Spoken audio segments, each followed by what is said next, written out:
13 साल के एक बच्चे को किडनैप करने के बाद किडनैपर उसे एक ट्रॉली बैग में डालकर कार की डिग्गी में रख देते हैं। किसी तरह पुलिस किडनैपर तक पहुंच जाती है, लेकिन जब तक कार की डिग्गी खोली जाती, दम घुटने की वजह से बच्चे की मौत हो जाती है।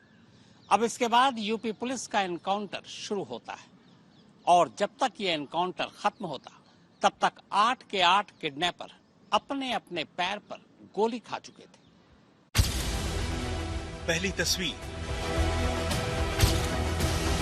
दूसरी तस्वीर, तीसरी तस्वीर, चौथी तस्वीर, पांचवी तस्वीर, छठी तस्वीर, सातवीं तस्वीर, आठवीं तस्वीर।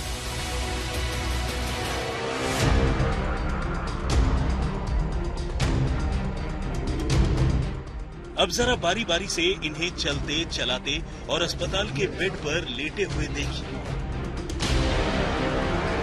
8 के 8 घायल हैं। 8 के 8 का या तो दाहिना पैर घायल है या फिर बायां पैर। दाहिने और बाएं पैर को छोड़ दें तो बाकी कहीं से भी ये जख्मी नहीं है। यूपी पुलिस का निशाना ही इतना सटीक था कि मजाल क्या कि उनकी मर्जी के बिना गोली 1 इंच भी इधर से उधर हो जाए।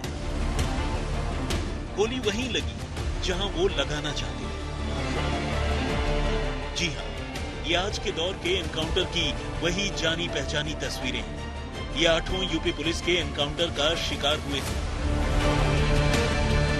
इन 8 की गिनती के साथ ये उन 200 से ज्यादा लोगों में शामिल हो चुके हैं जिन्हें एनकाउंटर के नाम पर यूपी पुलिस ने एक ही जगह पर पैर में गोली मारी।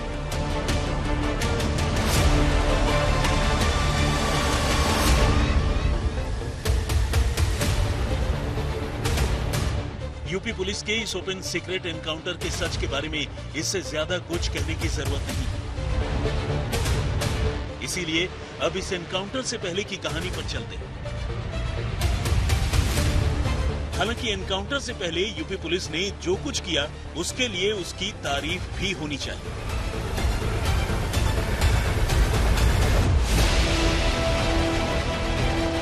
दिल्ली से करीब 400 किलोमीटर दूर यूपी के औरैया जिले के एरवा कटरा में सराफा कारोबारी शकील अपने परिवार के साथ रहते हैं।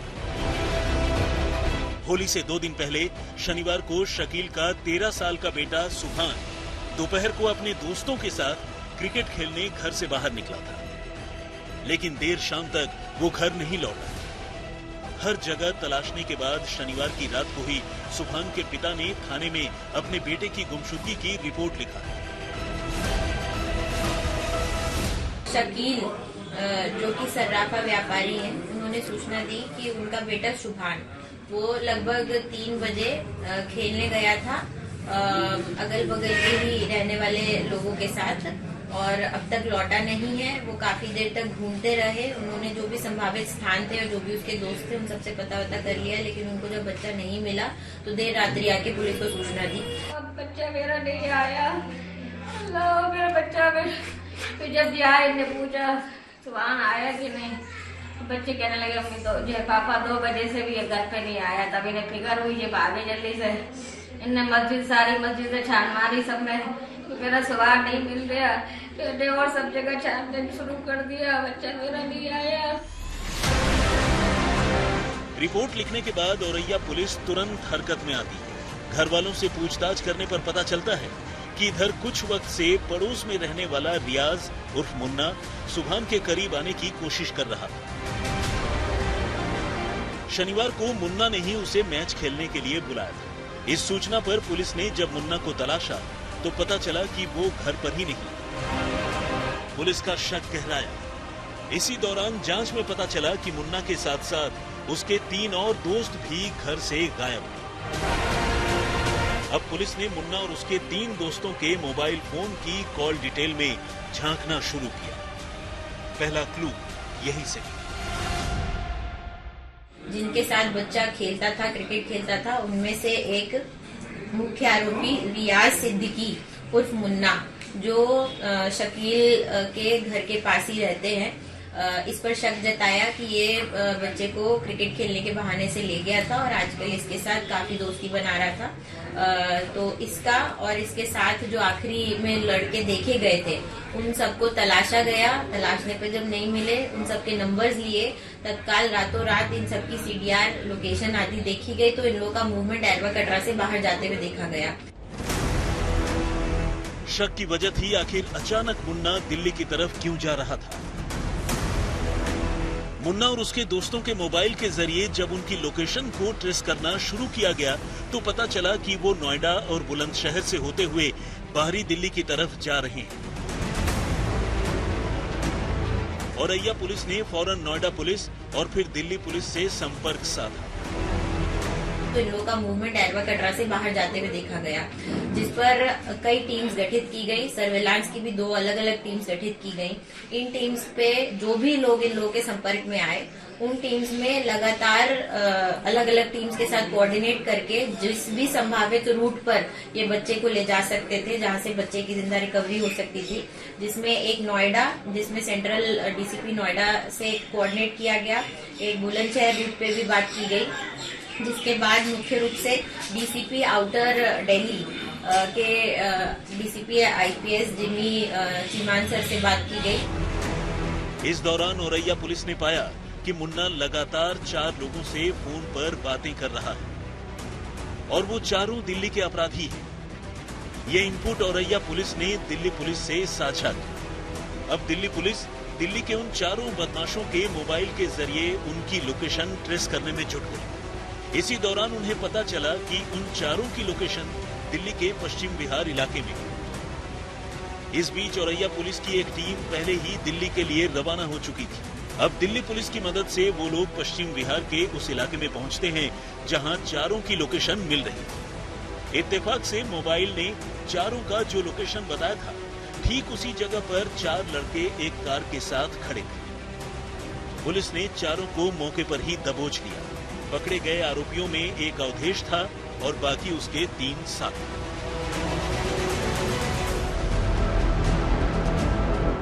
दरअसल सुभान को अगवा करने के बाद मुन्ना अपने 3 साथियों के साथ औरैया से दिल्ली पहुंचा था।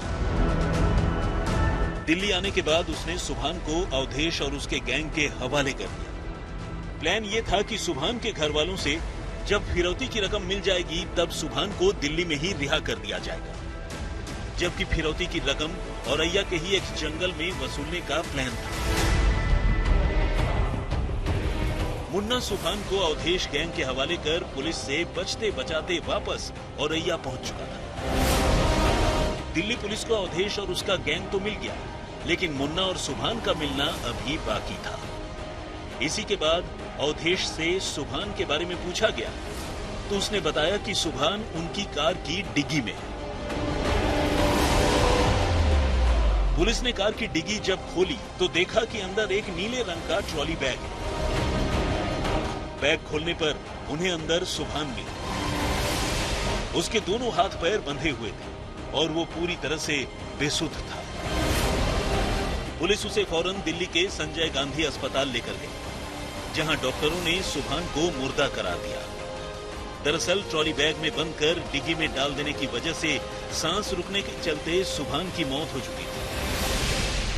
पश्चिम बिहार के आसपास एक सूचना जो 0 इन करके हमने नंबर से एक अभियुक्त को ट्रेस किया, उस अभियुक्त को पकड़ा, उससे पूछताछ की मौके पे उसने बताया कि बच्चा गाड़ी में बैठा है, उसके साथ उसके 3 और साथी हैं।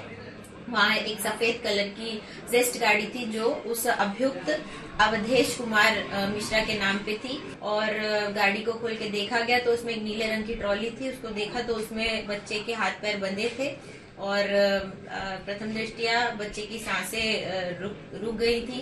उसको तत्काल मौके से संजय गांधी हॉस्पिटल में एडमिट कराया गया, जो नियरेस्ट हॉस्पिटल था। वहाँ पे डॉक्टर्स ने उसे मृत ब्रॉड डेड घोषित कर दिया। दिल्ली पहुंचने के बाद अब औरैया पुलिस अवधेश और उसके साथियों को लेकर वापस औरैया जा रही होती है। रास्ते में जब चारों से पूछताछ होती है तो पता चलता है कि मुन्ना और उसके बाकी 3 साथी औरैया में ही कहीं छुपे हुए हैं, पर वो कहां हैं, उन्हें उनकी लोकेशन नहीं मालूम। लेकिन अवधेश ये जरूर बताता है कि फिरौती की रकम एरवा कटरा के जंगल में वसूली जानी थी।